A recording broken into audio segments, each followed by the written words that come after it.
ವಿದ್ಯಾರ್ಥಿಗಳ ಹಿತದೃಷ್ಟಿಯಿಂದ ಸಾರಿಗೆ ವಿಭಾಗೀಯ ಕಚೇರಿಯನ್ನು ಮಂಜೂರು ಮಾಡಿಸಲಾಗಿದೆ ಹಾಗೂ ಶೀಘ್ರವಾಗಿ ಪ್ರಾರಂಭ ಮಾಡಿಸಲಾಗುವುದು ಎಂದು ಶಾಸಕ ಕೆಎನ್ ರಾಜಣ್ಣ ತಿಳಿಸಿದರು.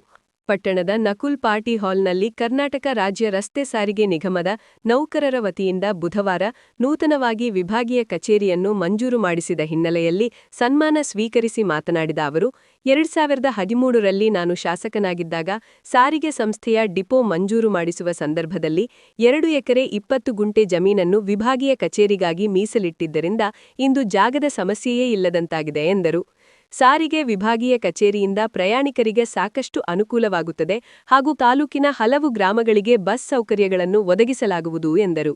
ಸಾರಿಗೆ ಬಸ್ ಡಿಪೋ ವ್ಯವಸ್ಥಾಪಕ ಕಾಂತಾರಾಜು, ಪುರಸಭೆ ಮಾಜಿ ಅಧ್ಯಕ್ಷರಾದ ಎಂಕೆ ನಂಜುಂಡಯ್ಯ, ಎನ್ ಗಂಗಣ್ಣ, ಸಾರಿಗೆ ಇಲಾಖೆಯ ಲೆಕ್ಕ ಪರಿಶೋಧಕ ಅನ್ನಪೂರ್ಣ, ಚಾಲಕರಾದ ನಾಗರಾಜು, ಲೋಕೇಶ್, ಸೋಮಶೇಖರ್, ಜಗದೀಶ್, ಅನಿಲ್, ರಾಜಣ್ಣ, ಗೋವಿಂದರಾಜು, ಮೋಹನ್, ನಾಗರಾಜು ಇದ್ದರು. ನನಗೆ ಈ ಬಗ್ಗೆ ಪ್ರಿನ್ಸಿಪಾಲ್ಗಳು ಕೂಡ ನನಗೆ ಹೇಳಿದ್ದಾರೆ, ಈ ತರ ಇಲ್ಲ ಸರ್, ನಾವು ಹೋಗಿ ಡಿಪೋ ಮ್ಯಾನೇಜರ್ ಕೇಳಿದೆ, ಅವರು ಕರೆದು ಎಲ್ರಿಗೂ ಮಾತಾಡಿ ನಮ್ಗೆಲ್ಲ ಅನುಕೂಲ ಮಾಡಿ ಸಮಯಕ್ಕೆ ಸರಿಯಾಗಿ ಬಸ್ಗಳು ಬಿಟ್ಟು ಮಕ್ಕಳಿಗೆ ಸರಿ ಎಕ್ಸಾಮಿನೇಷನ್ ಸಮಯಕ್ಕೆ ಯಾವುದೇ ತೊಂದರೆ ಆಗಲಿಲ್ಲ ಅಂತಕ್ಕಂಥ ಮಾತನ್ನ ಅವ್ರು ಹೇಳಿದಾಗ ಇದಕ್ಕೂ ಕೂಡ ನನಗೆ ನಿಮ್ಮೆಲ್ಲರಿಗೆ ನಿಮಗೂ ಸಂತೋಷ ಆಗಿರುತ್ತೆ, ನನಗೆ ಇನ್ನೂ ಹೇಗೆ ಸಂತೋಷ. ಅದೇ ರೀತಿ ಬೇರೆ ತಾಲೂಕುಗಳಲ್ಲಿ ಆ ರೀತಿ ಆಗಿಲ್ಲ. ಪಾಪ ಪರೀಕ್ಷೆಗೆ ಹೋಗೋ ಮಕ್ಕಳುಗಳು ಆಯ್ಕೆ ಕೂತಾರೆ, ಬಸ್ಸೇ ಬಂದಿರೋದು, ಈಗ ಆಮೇಲೆ ಎದ್ದೋಗ್ಬೇಕು ಅಂತೇಳಿ ಈಗೆಲ್ಲ ಊರುಗಳಲ್ಲೂ ಮೋಟರ್ ಸೈಕಲ್ಗಳಿದ್ದಾವೆ, ಈಗೆಲ್ಲ ಸೈಕಲ್ಗಳಿದ್ದಂಗೆ ಈಗ ಮೋಟರ್ ಸೈಕಲ್ಗಳವೆ.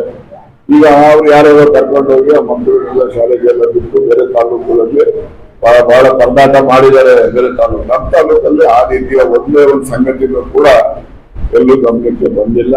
ಅವರೆಲ್ಲರಿಗೂ ಕೂಡ ತೃಪ್ತಿಕರವಾದಂತಹ ರೀತಿಯಲ್ಲಿ ನೀವೆಲ್ಲ ನಡ್ಕೊಂಡಿದ್ದೀನಿ. ನಿಮಗೆ ನಾನು ಮತ್ತೊಮ್ಮೆ ಅಭಿನಂದನೆಯನ್ನ ಸಲ್ಲಿಸ್ತೇನೆ.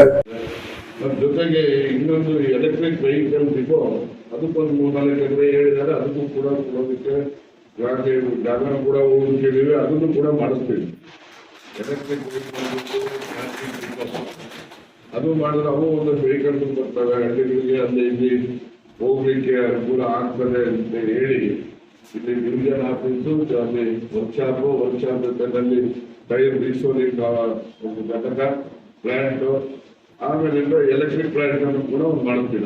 ಅದಕ್ಕೂ ಕೂಡ ಎಲೆಕ್ಟ್ರಿಕ್ ಬಸ್ಗಳು ಕೂಡ ಬರೋ ರೀತಿ ಮಾಡಬೇಕು ಅಂತ ಇವೆಲ್ಲ ಜನ ವಹಿಸ್ಬೋದು.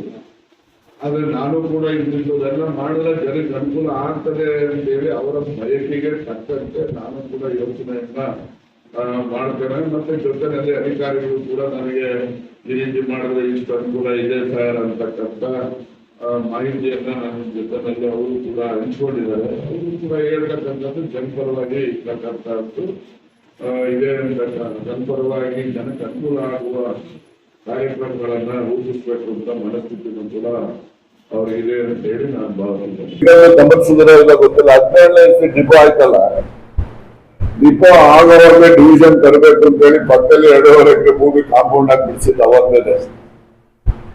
ಎಲ್ಲರೂ ಡಿಪೋ ಸ್ಯಾಂಕ್ಷನ್ ಮಾಡಿದ್ಮೇಲೆ ಡಿಪೋ ಜಾಗ ಹುಡುಕ್ತಾರೆ, ನಿಮ್ಮ ಡಿವಿಷನ್ ಆಫೀಸ್ ಮುಂದೂರಾದ್ಮೇಲೆ ಡಿವಿಷನ್ ಆಫೀಸ್ ಜಾಗ ಹುಡುಕ್ತಾರೆ. ನಾವು ಮುಂಚೆನೆ ಡಿವಿಷನ್ ಆಫೀಸ್ ತರಬೇಕು ಅಂತಾರೆ, ಪಕ್ಕದಲ್ಲಿರೋದು 2.5 ಎಕರೆ ಫೆನ್ಸಿಂಗ್ ಆಗಿ ಬಿಟ್ಟಿದ್ದೀವಲ್ಲ, ಅದು ಅವಸ್ಥೆ ಮಾಡಿದ್ದು.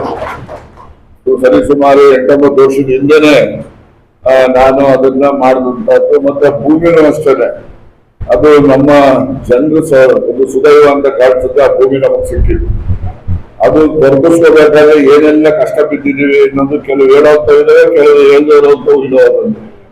ಅವರು ಹೈಕೋರ್ಟ್ಗೆಲ್ಲ ಹೊರಟೋಗ್ಬಿಡೋದು, ಯಾರು ಅದರಿಂದ ಏನೇ ವಿಚಲಿತರಾಗ್ತಕ್ಕಂಥದ್ದೇನಿಲ್ಲ.